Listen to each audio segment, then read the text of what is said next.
Okay, we are on air.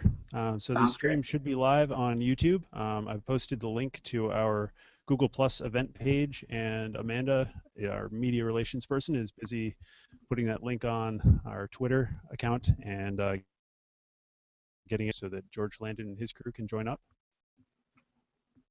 Sounds great. And we'll just get confirmation they've got the link. It's in there. Okay, they've sent. Anything I should be retweeting as well? Yeah, if you take a look at the Run Jump Dev Twitter account, I believe the latest tweet there should be a link to this stream. Let's see.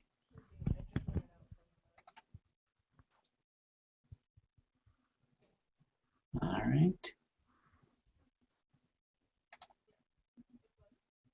Cool.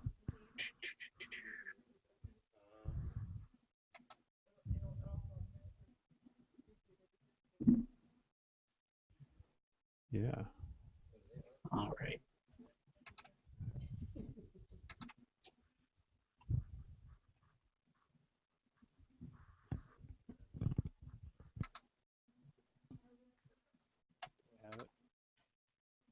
Well, that was weird.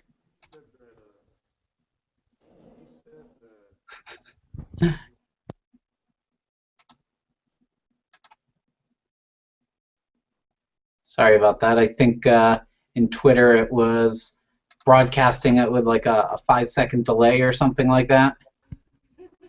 Is that It could be. all Sometimes that right? happens. All right. I think we're all good now. Okay, cool. So, Well, so yeah. I'm sorry. Go ahead. I just wanted to introduce you. Dan Adelman, we're glad to have you speaking today for in front of Run Jump Dev, a game development group in Lexington, Kentucky. Dan, we know that you were up until recently working for Nintendo, working with their business side, business development, and we're glad to have you. So if you'd like to further introduce yourself, please go ahead. Terrific. Yeah. Take it away. Thank you so much for inviting me. I really appreciate it. So yeah, my name is Dan Adelman. I'll go over a little bit of like my background and why I'm here and talking to you guys. So I recently left Nintendo after about 9 years.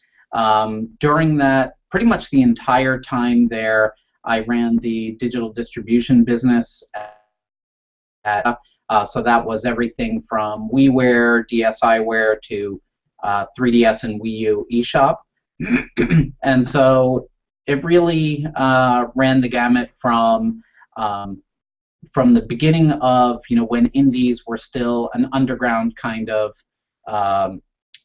phenomenon that was just starting to emerge to becoming a very mainstream thing. So I've been kind of a witness to all of that progression over the last 8 or 9 years.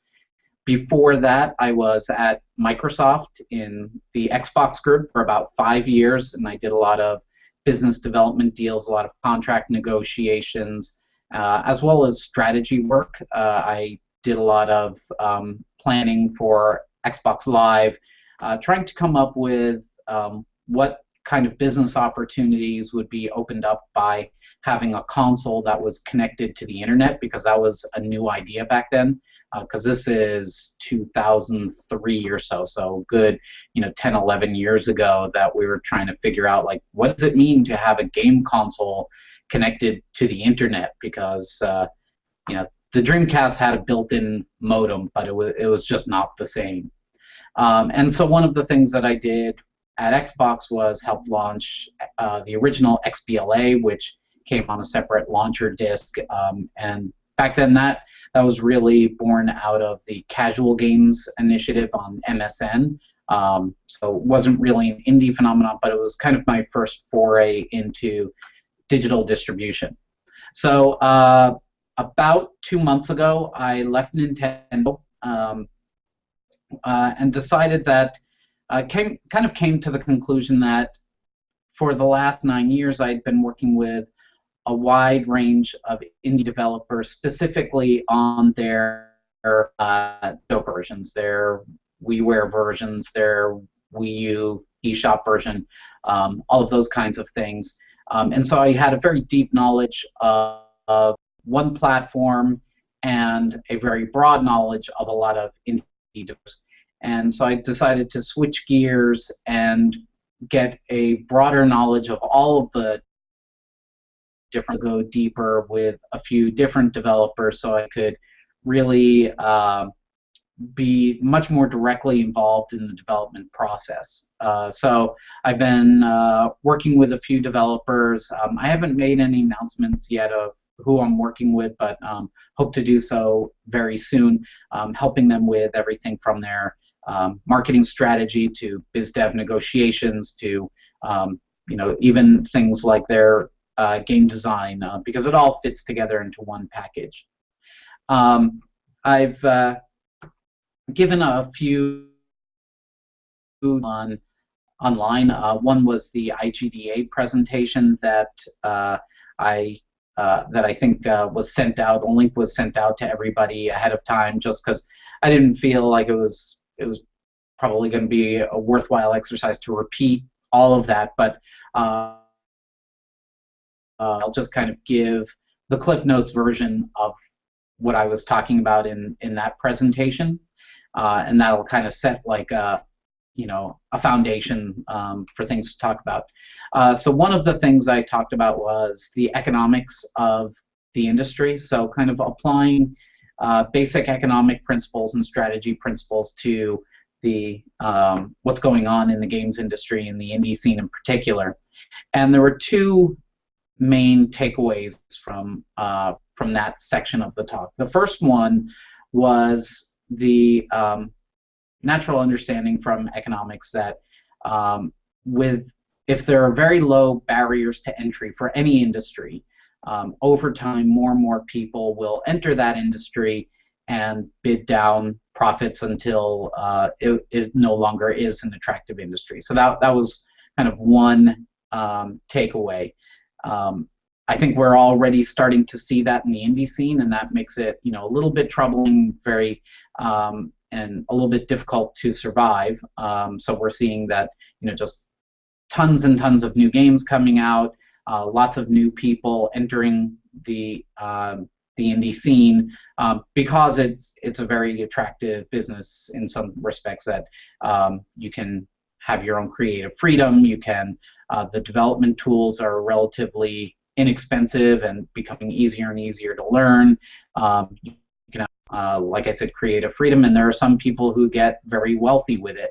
So it shouldn't be surprising that a lot of people are kind of getting into it.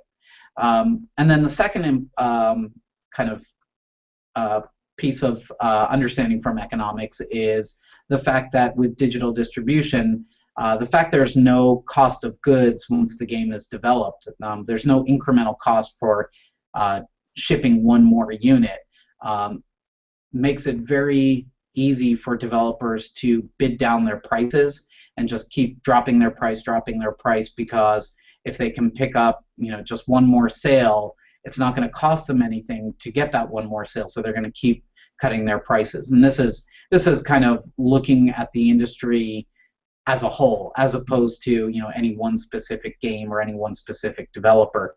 But naturally, there is that tendency, because there's low cost of reproduction, to there's very little barriers to the price floor.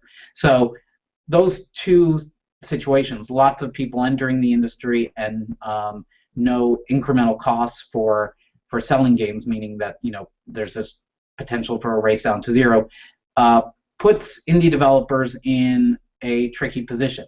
It makes it you've got a lot of competition. You kind of see things like this in the App Store, and now even more and more on Steam, where there's just a flood of content. And unfortunately, the audience, while it's growing, is not keeping up with the pace of the new content. So the amount of dollars in the system is growing slow, not as quickly as the rest of the content. And so we've got a lot of that, and plus a lot of price drops and a lot of price pressure.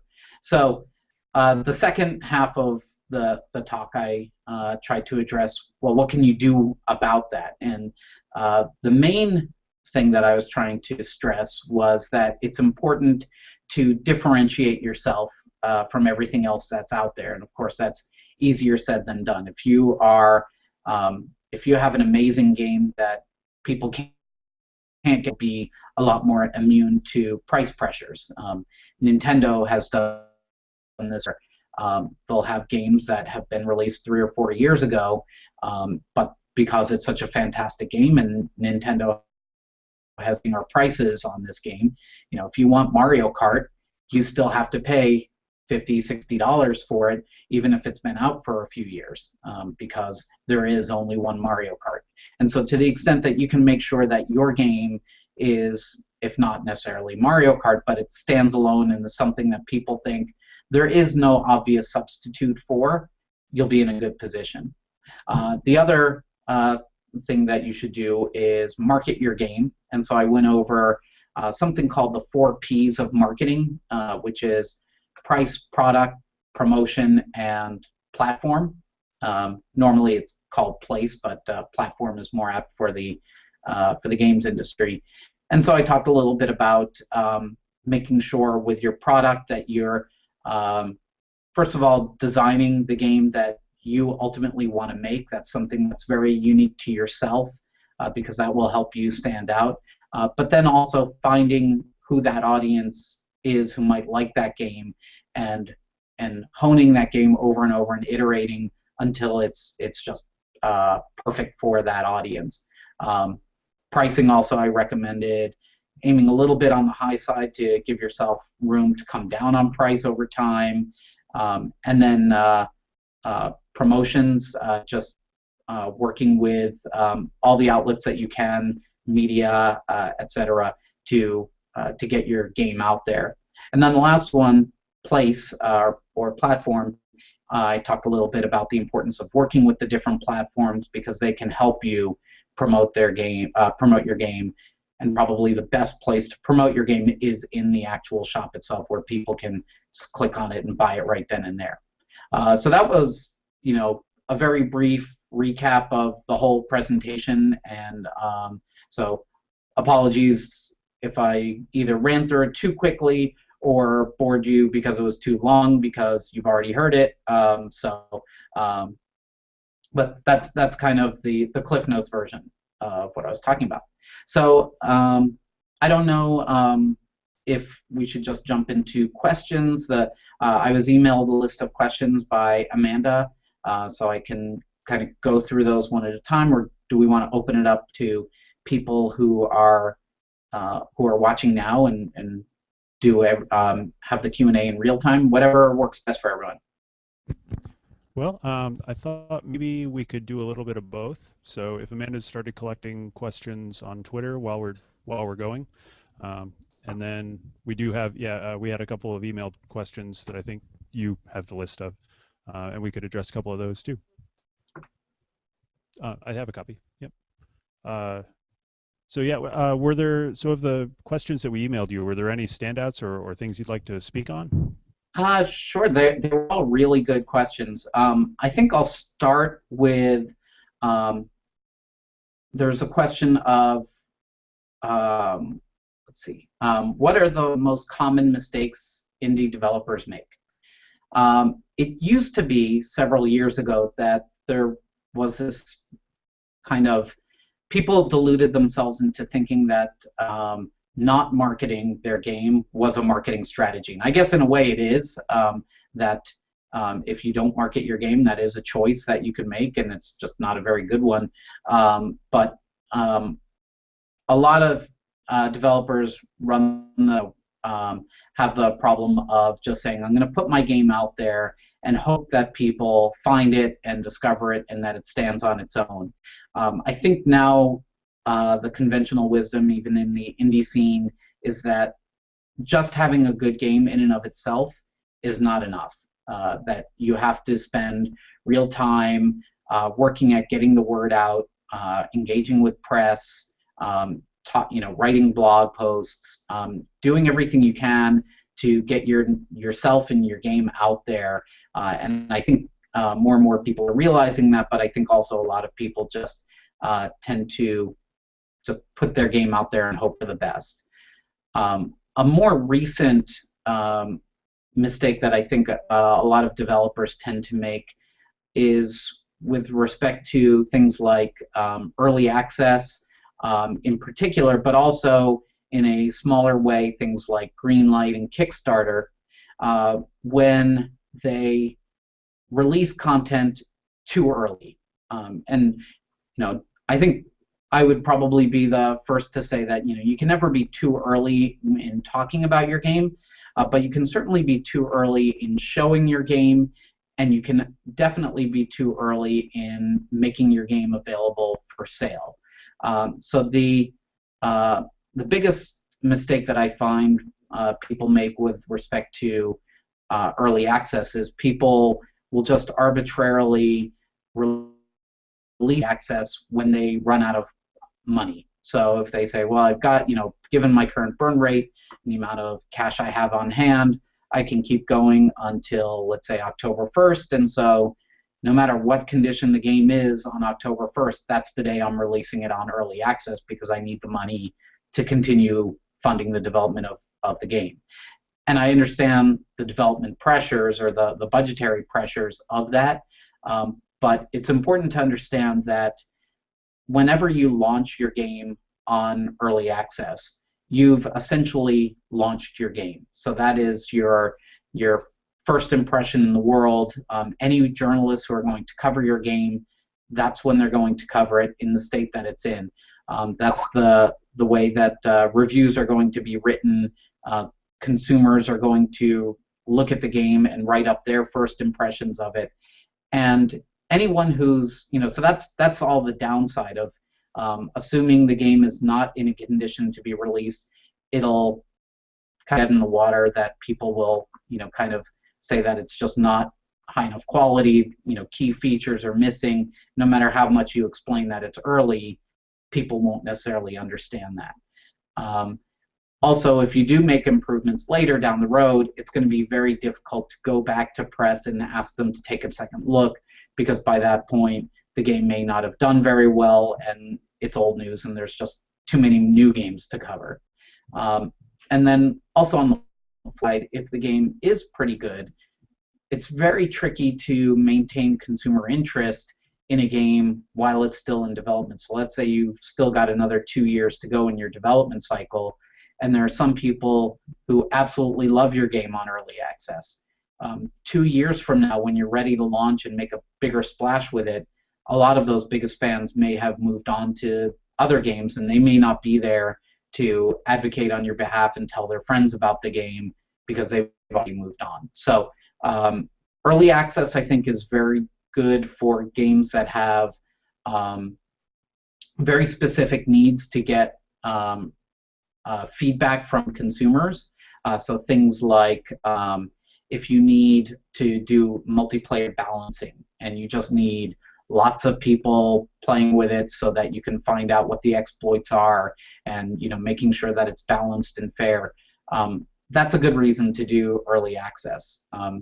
Running out of money is probably not a good reason to do early access. Cool. Thank you. We've got a question. Is it a two-parter on Twitter? We've got one from Jens Hanneman. He asks, how much economics should be in a university curriculum geared toward indies? Like with what focus, marketing or finance, in a university curriculum? So for an indie game developer, if you're planning on running your own business, I think a basic understanding of business is helpful, but I think so much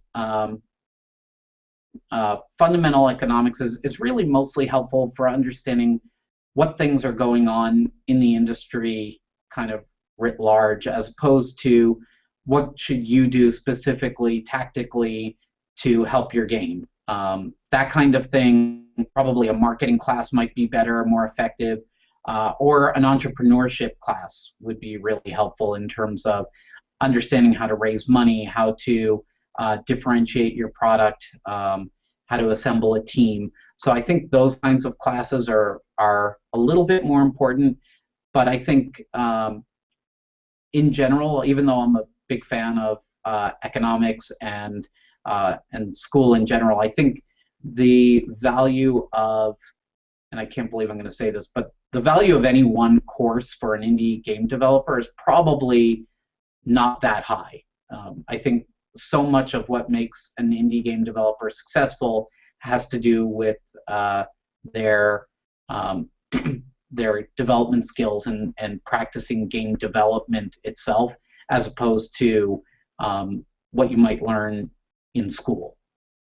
That said, I think if I were talking to someone who was like maybe in high school thinking of becoming an indie game developer, I'd absolutely recommend that they go to college, range of subjects, so that they have a really wide breadth of experiences and knowledge base to draw from. So there's all kinds of interesting topics. One example that comes to mind is a game called Miyagakure. I don't know if people have heard of that. It's a 4D puzzle game which came from Mark Tembosch's love of higher level mathematics and exploring, those are kinds of things you don't really think too much about in your daily. Where is inspiration for this? But I'm guessing that it may have started in university when he was studying higher level mathematics. Computer science classes are also very helpful. Animation, storytelling, so literature, understanding how to communicate a story, all of those are important. Cool. Thank you. I think I'm going to try and combine two of the other questions on Twitter, and then maybe if we've got somebody in the room, we can do that too. There are kind of two questions asked. One was, is it important to release on multiple platforms, on several different platforms? And then, sorry, who was that? That was Paul Thacker. He was asking that. And then Wes Eklund was asking if it was even worth entering the mobile market because that market is so saturated. Sure. So the first question, I would say if it's easy for you to hit every platform, you should absolutely do that. The more places people can get your game, the better off you'll be. So you might have pockets of your potential audience on PlayStation. You may have another pocket on Wii U. You may have another pocket on Xbox One and on 3DS and all these other devices.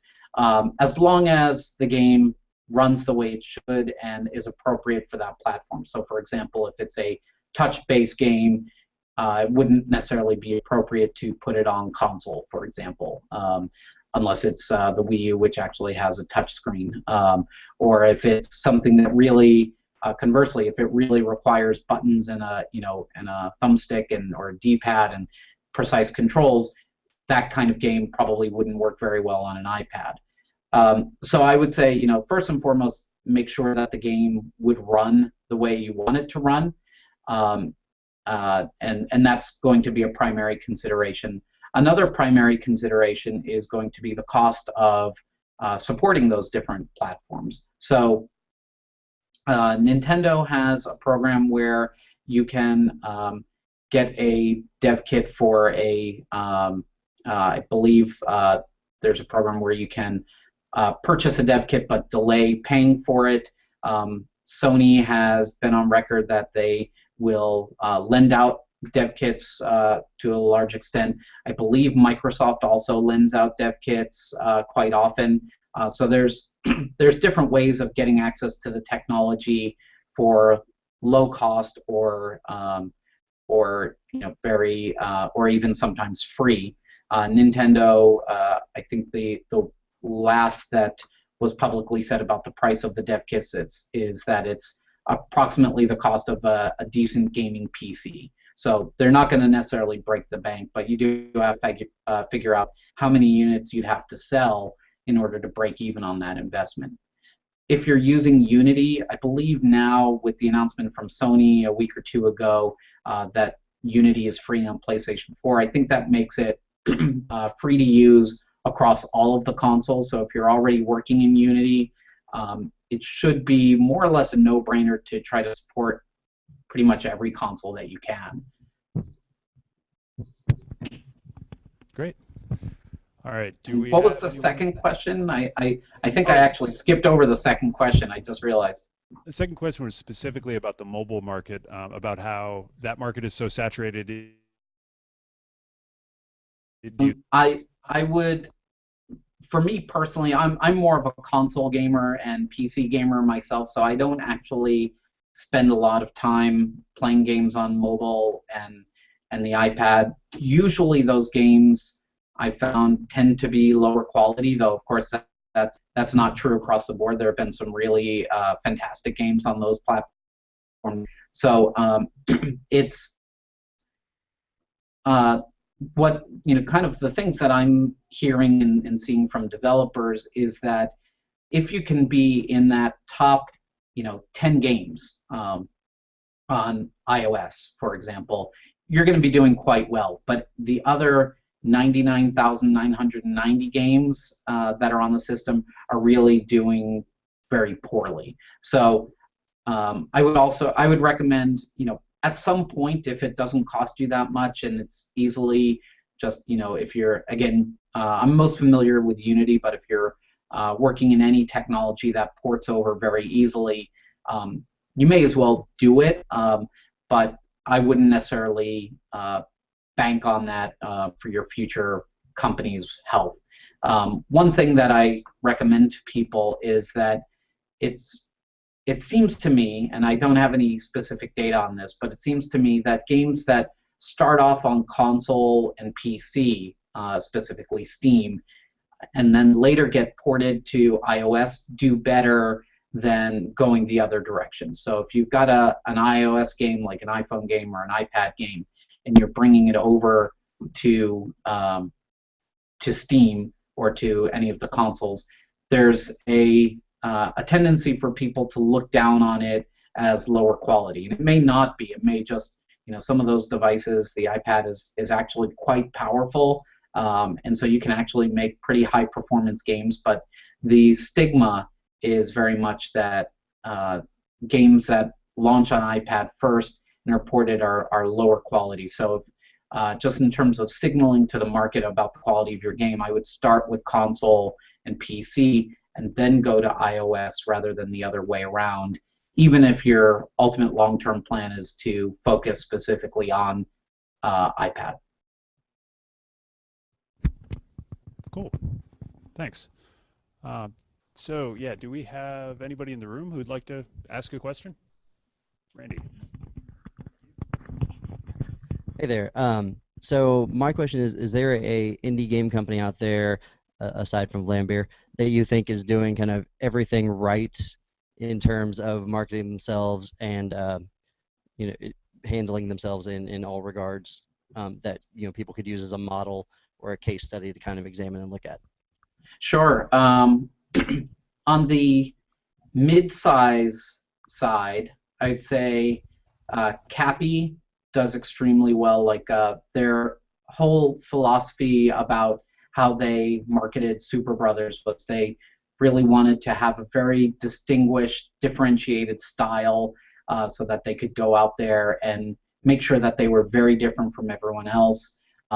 Their trailers really spoke to that in a very consistent way that was consistent with the game itself.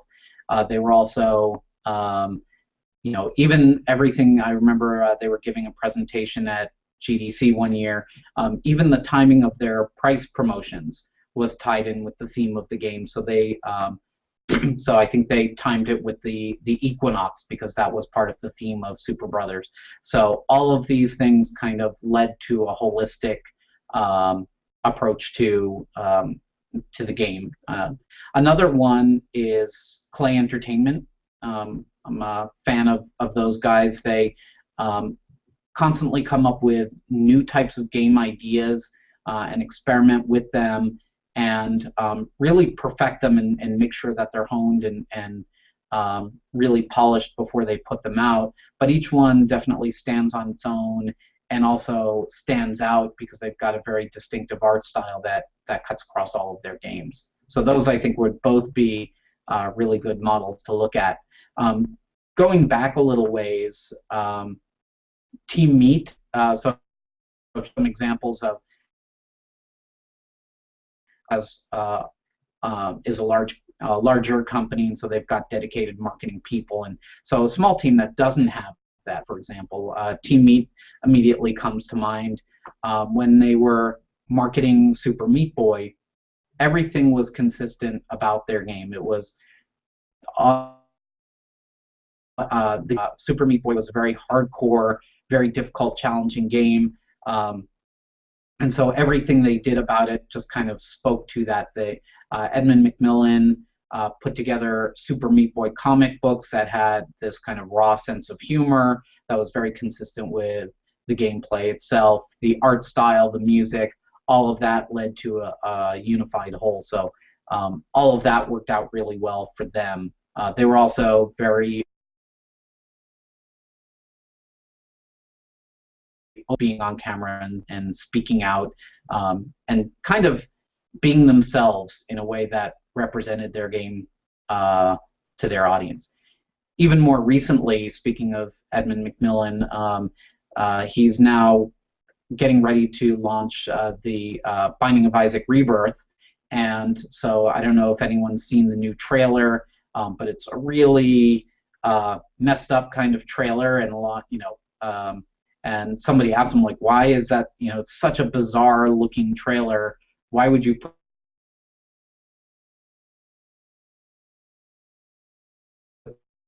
that out? So is get people who already know about the game excited about the Rebirth version, and showing kind of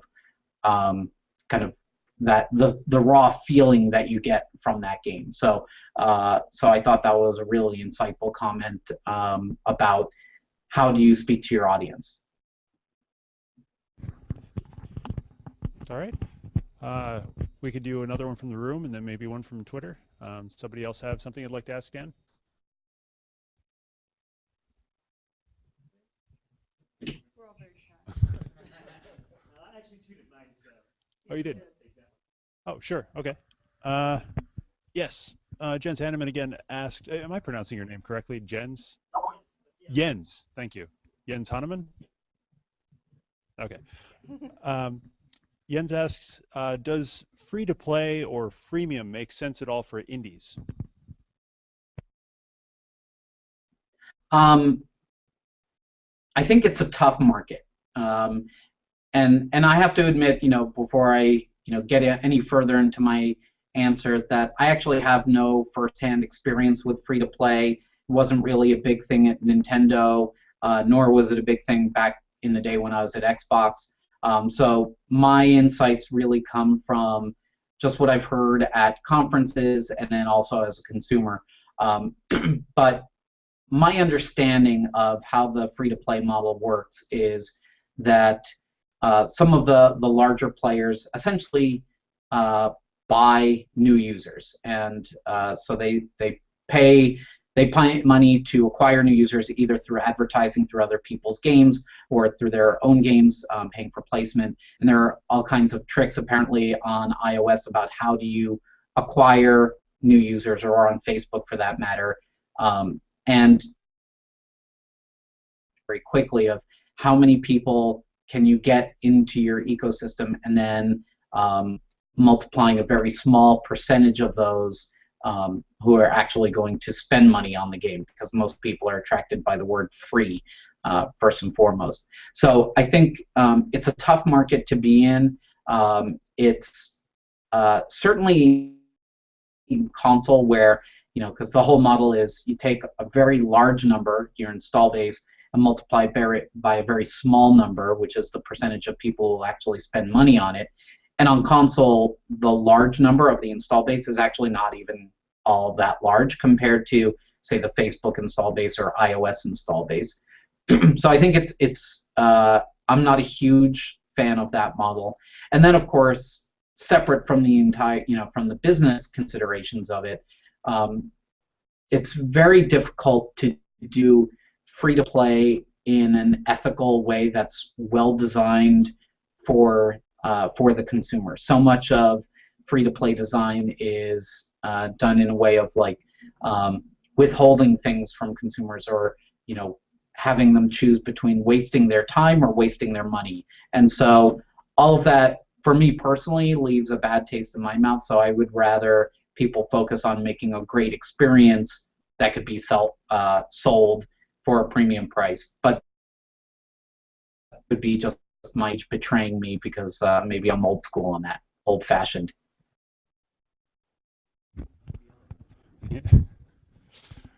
Cool. Okay. Do you have one up? Okay. From Twitter, we want to make. I'm sorry, I missed the first part. Oh, Amanda asks, what are the biggest mistakes people make, indies especially, when going for a console release? So when going for a console release, I think a lot of people underestimate the time that it takes. So most people are used to the PC or iOS or Android, where they can take a game, and once they're done, they just drop it in a folder and say it's good to go, and they can even manage it from launch it and it's good to go. For a console, there's a lot more paperwork. It's a lot more like dealing with a government agency. So assume that anything anything that you could see, on example, in a day might take a month to do on console. A lot of those processes were designed with retail product in mind, product that can't be changed later. So there are a lot of safeguards built into the process and a lot of double checking, but a lot of that surprises developers that they finish development and then they want to release their game a week later and they find that they can't do that. So one example of this might be the certification process. So a lot of people are aware that this process, and it's just essentially a QA process, which in a way it is. It's just to verify that you've done your QA properly. But a lot of times this process will take a month to go through, or maybe 3 weeks to go through. And so you submit the game and you wait for 3 weeks, assuming that everything's good, and then you'll get a report back with a bunch of things that they found, which if you had scoured the 10,000 pages of documentation on all the different, you may have found in advance, but a lot of people don't know to do that or where to find that. And so you go back and you fix up those issues, and then you resubmit, and it may take 4 or 5 tries before you finally get it through. And assuming it takes you a week or so to fix all of the issues that were found, and then you resubmit, that could be a 5-month delay in getting your game out.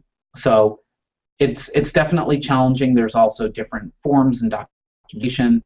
Brian Provinciano, who made Retro City Rampage, is one of the few people who has released on all 3 consoles essentially all by himself.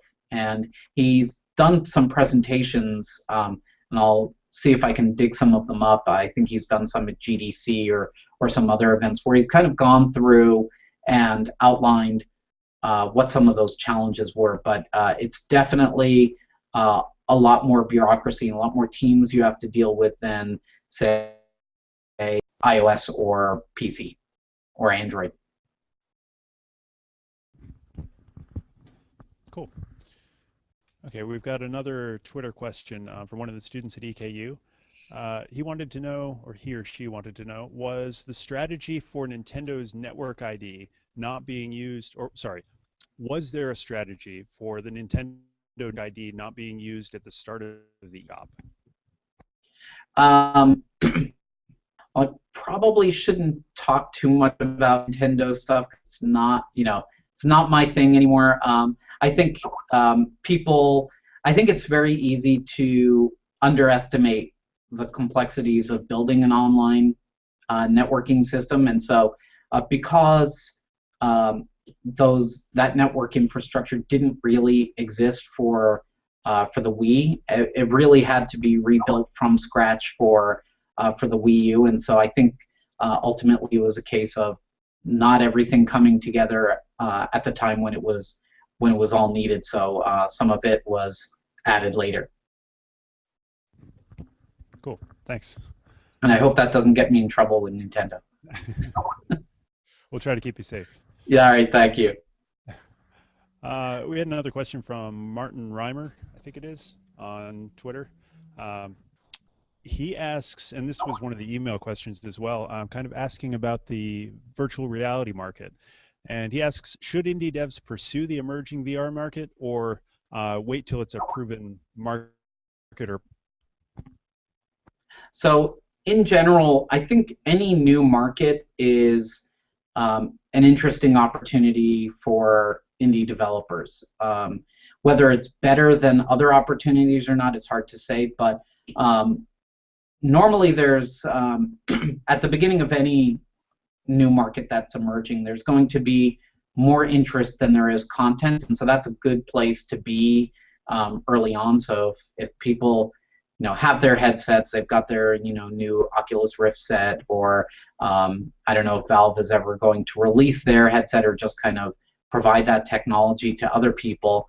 But as people have these things, there will be like 2 games available for them, and people will be hungry for great examples of games that support virtual reality, so that they can really see what it's all about and show their friends. And so there will be a very big willingness to buy early on, and also not a lot to choose from. So that's a good position to be in if you can be one of 20 games that's available at the launch of a new system, rather than one of 50,000. That said, I am personally still skeptical about how much virtual reality might take off.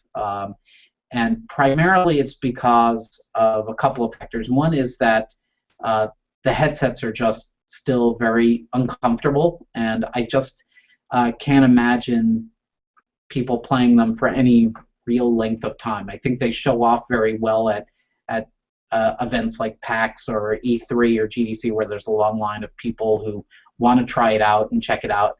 But I think if you put it on for more than 15 minutes, a lot of people will say, okay, I'm done, I get it, I've had that experience, and may not be as interested. So I'm not sure how much it's going to take off, but I would say if you are planning on making a game for virtual reality, it might be a decent business decision, just because in that early stage, while there is a lot of enthusiasm for it, there might be more interest in the content than there is actual content. Cool, thanks. So we've got a question from somebody in the room. He's sitting off camera. I'm going to hand it off. This is Leonard. Hello, sir. I was going to ask, could you? My question was, you talked about virtual reality. How about augmented reality? Do you think there's a possibility that there could be a business there? I'm sorry, a market there in augmented reality, because I don't see a lot of those. Yeah. There were some augmented reality games when the 3DS launched that took advantage of it, and there are some also, I believe, on iPad. I think it all comes to, a lot of those augmented reality games looked very similar to each other. They kind of looked like cartoon pictures superimposed on a photograph on what was in front of you. So I recently actually tried the Valve VR demo, the virtual reality demo, and one of the demos that they showed, which I thought was really compelling, was actually a combination of augmented reality with virtual reality. And so what they did was their entire setup takes place in a very specific room. You can't just do it in any room at Valve. You have to go into their specific room, and one of the demos they had was a model of that room in virtual reality. So as you looked around the virtual room, it actually had the same dimensions as the physical room, so you could, reach up and touch the doorknob on the door. You can, touch the coat hanger, and all of these things that were in the room were also in physical space. And in addition to that, they were able to superimpose in that virtual reality world some virtual objects in there as well that were not physically in that room. And when you have that combination of you're in a physical location but it's recreated digitally, and then you also have digital-only components to it, it actually tricks your brain a lot better into thinking that it's all real. And so I think that's actually, I was surprised at how well that combination worked. But I think on something like iPad, 3DS, Wii U, I haven't seen an implementation of augmented reality that that really blew me away, that I thought, wow, this is something, this is the future. I just haven't seen that. Cool, thanks. We've got another question from somebody in the room here. I'm going to pass out the mic. You want to introduce yourself and ask? Oh, sure. My name is Caleb. I'm here with Game Dev Lou. You mentioned earlier that you didn't see a lot, or because the mobile market's so flooded, and there are a lot of people trying to go through like the Steam Greenlight process, and that's really kind of flooded as well. They said they've put on like 1,700 games on Steam in the last year versus 2,700 games, I think, total in their entire library. So personally, I'm a big fan of things like the Humble Bundle and GOG Online, and I was wondering, where do you think indie developers should go to try and stand out, because it really is becoming a very flooded market, but they still want to make an impression. Some of us want to make games because we love them, not specifically because we want to be the next, Candy Crush. Right. Well, no one should want to be the next Candy Crush, except financially. But I would say, instead of about where to go to stand out, I would think instead more about what can you make that will stand out, and then make sure that wherever you go, that you stand out because of the quality of the game and the quality of the experience. And of course, that's way easier said than done. Creating a quality experience, first of all, even if you know what you're doing and you've got years of experience making games and you know how to make a good game, still will take a small team 2 or 3 years to do. And for people who are just getting started, who are kind of learning game development, I meet a lot of people who are just starting to learn about game development and putting their first couple games out there. And there's absolutely nothing wrong with that. Everyone has to start somewhere. But you should expect that the first game you put out there is probably not going to be a masterpiece. So first and foremost, work on the quality of the game so that it stands out on its own, no matter where it is, and then make sure that you're talking about it at every opportunity, trying to get the word out, put yourself out there as much as possible. And that's one thing. Vlambeer was mentioned earlier, and Rami. I think Rami has done an amazing job, which I think most mere mortals would not be able to replicate. He is on the road, I think, something 300 days out of the year. He's constantly at every single conference I go to, and I feel like I go to a lot. He's at the same conference, and he's going to many more conferences than I've ever even heard of.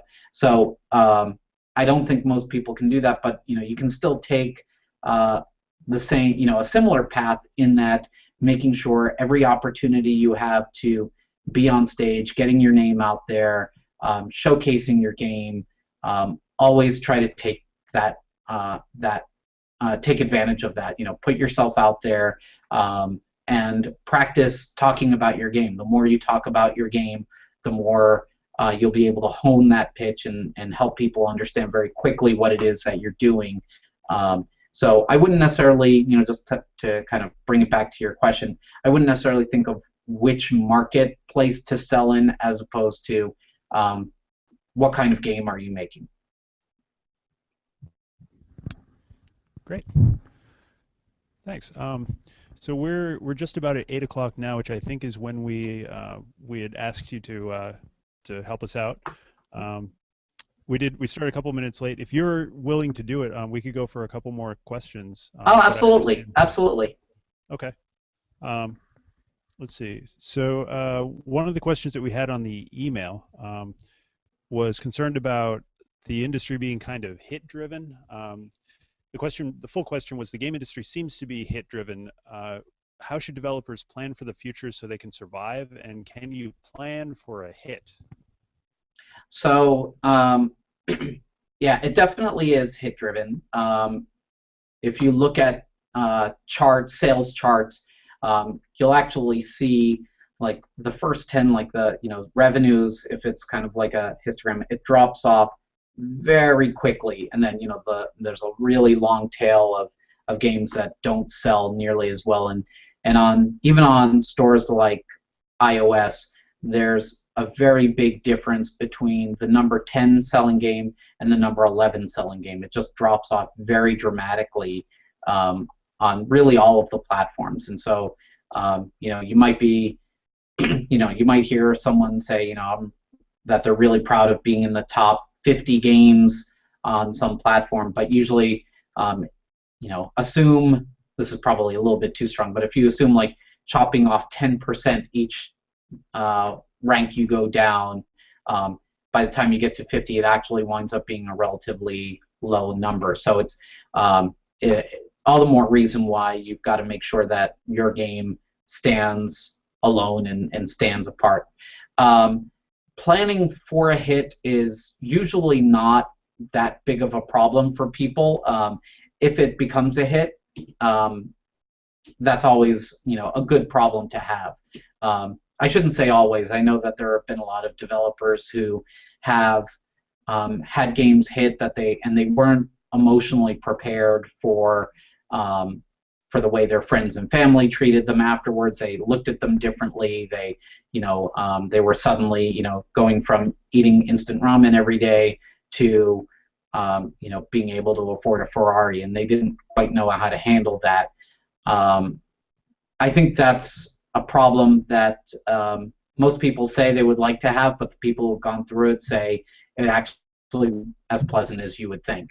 But that said, most indie developers, kind of my hope in talking to developers and kind of helping them understand how they can improve their games and improve their marketing approach. My hope out of all of this is that we'll kind of eventually move away from a few people getting rich and everyone else getting nothing, to getting to a point where if you make a very good game, that you should be able to have a very solid middle-class lifestyle. I think that would be great. People being able to afford to raise a family, send them to college, retire, plan for all of that. And I'm hoping that the industry can get to that, so it doesn't have to be as hit-driven. I don't know if we'll get there, and I don't know what the formula is for that yet. So that's something that I'm hoping in the long term that we can all figure out.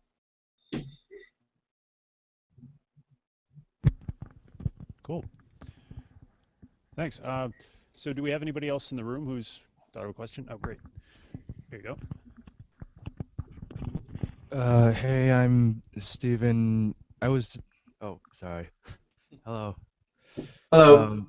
I was just wondering, what role do you think that social media and new media like YouTube and Twitch might have in the future for advertising? I know like a lot of YouTube personalities showcase new games, and Twitch, putting aside esports, seems like a place where people are also showing more new games. What do you think?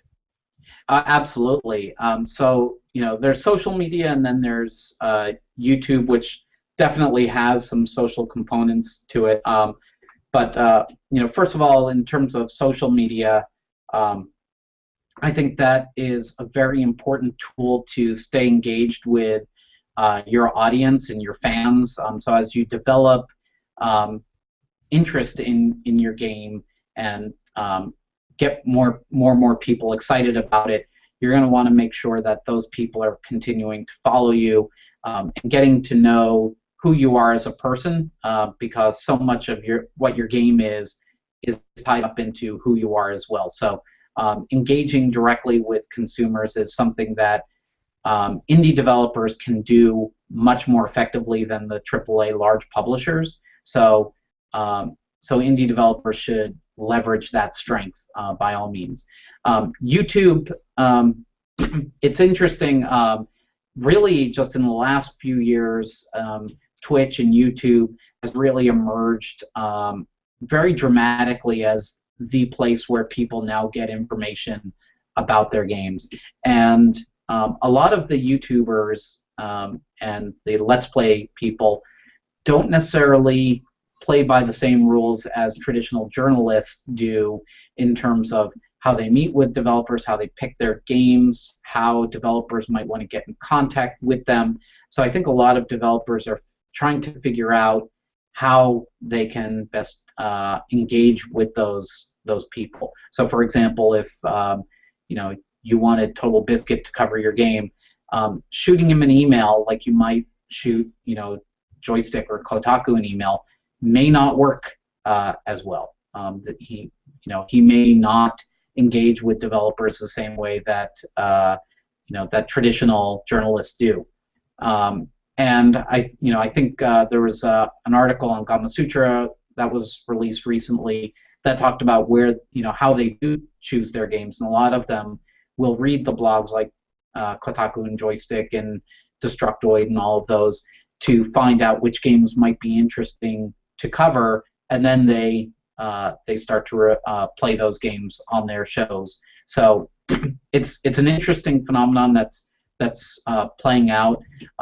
There's also the potential controversial side to it, which is that a lot of the YouTubers will kind of split their coverage between people, games that they're just naturally interested in and want to cover anyway, and games that they are paid to cover, and they don't necessarily disclose which is which. And so there's a lot of discussion recently about whether they have an ethical obligation to indicate whether they've been paid to cover a certain game or not, or whether it's even ethical to accept money to talk about a game when their income might come from advertising on page views on YouTube.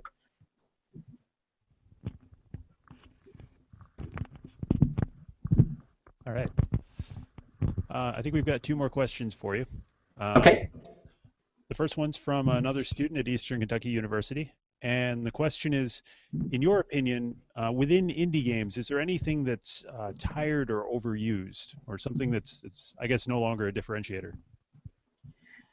Well, probably the most obvious answer would be kind of retro graphics art style. A lot of people tend to say that.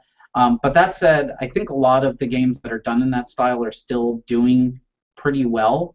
And I know that, whenever I see a game done in a retro pixelated art style, I still really like it. And I'm also kind of a sucker for like the, hardcore platformer, Metroidvania style games. So those are some of the games that I naturally tend to gravitate towards anyway. So I'm not necessarily tired of that style of game. Yeah, I think probably the most interesting thing, just to kind of reiterate, is to pick your own style as much as possible, and make sure that you stand out. So if you are doing, say, a pixelated kind of Metroidvania game, or a pixelated platformer, kind of retro-looking platformer, make sure that it is the best one, and that it really stands out. And that's a tough thing to do in a crowded market. It's much better potentially to do something that is very different from what other people are doing. So, sorry, that's probably not a very compelling answer because probably the things that are kind of considered the most overused tropes are actually still among my favorite things anyway. So, but that's just me. Cool. Okay, I think we have one last thing for you, which is kind of forward-looking. And let me see if I can find it here. Give me just a moment. Okay. As you look forward, what are you most excited about for the future of video games?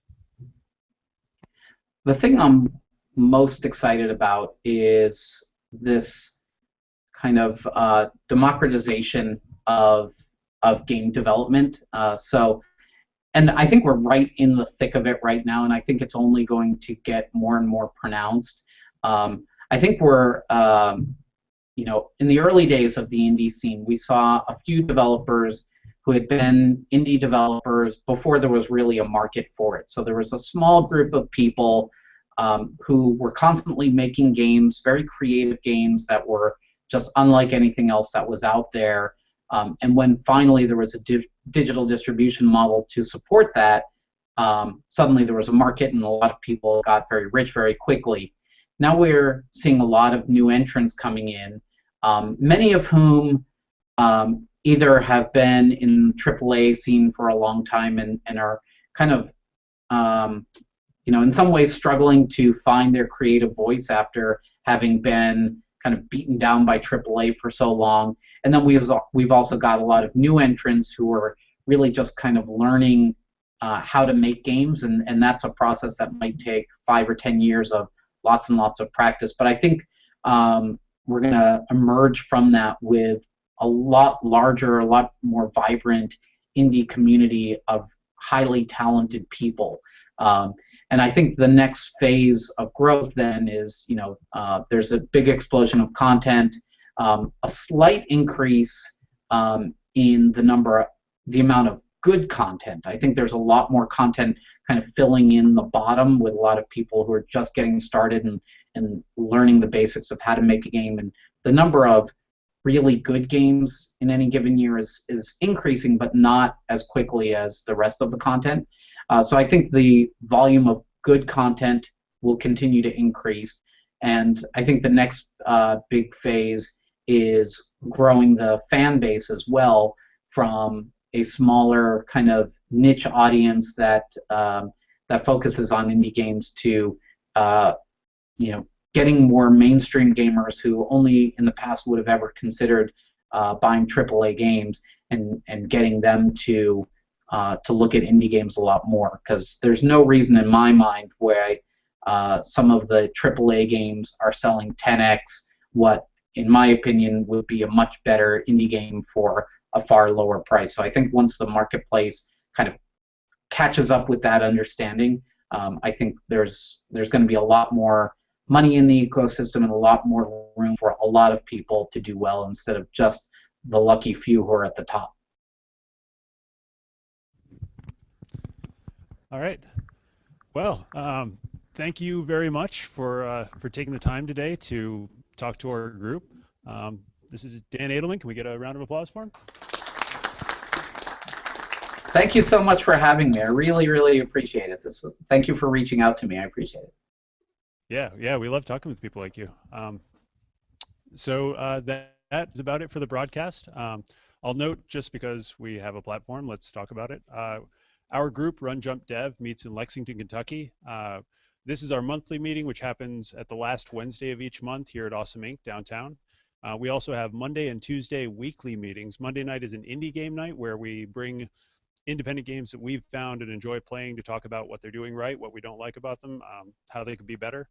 And Tuesday night is a general hack night. If you've got a project, or even if you don't, come on out and take a look at what other people are working on, or get some play testing for your game, or questions answered if you're struggling with a tech issue or something else business related. That's us. And we also have some representatives here from Game Dev Lou. That's a game development organization in Louisville, Kentucky, which is very similar to our own. And they meet every other Sunday, and I believe the next meeting is going to be this coming Sunday. And you can check out their site at gamedevlou.org. if you're closer to them, and hook up with them. They're a great bunch of people. All right. Again, thanks very much, Dan. Thank you. All right. Okay. Bye.